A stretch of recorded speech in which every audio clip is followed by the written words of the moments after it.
За сайн уу залуу минь. Аав ажилласаа тараад кемп дээр ороод ирлээ. Би уурхад ажилтай юм л да. 14 хоног энэ ууланд гэрээсээ хол өнгөрөөдөг. Энд ингээд ганцаараа сууж яхад одоо гэрээх санаа. Чамааг бас их санах. Тэгээд би бодлоо. Монголд над чиг хол ажилдаг аавтай эсвэл бүр асуу зөвлөх аавгүй олон залуус байгаа даа гэж. Тиймээс би нэг шийдвэр гаргалаа. Би чиний онлайн аав болъё.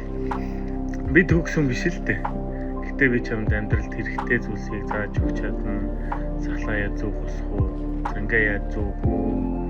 Утлаа яаж удах уу? Ер нь эрэгтэй хүн амьдрал чанарахаар яах ёстой вэ? Гэдэл чамд асуухан гарвал аав нь гэлээ шүү.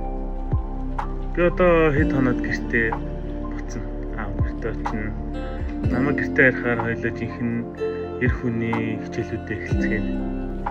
Тэр болтол би одоо хичээлээ сайн хийж байгаа. Утахгүй болзээ аав надаа амарлаа.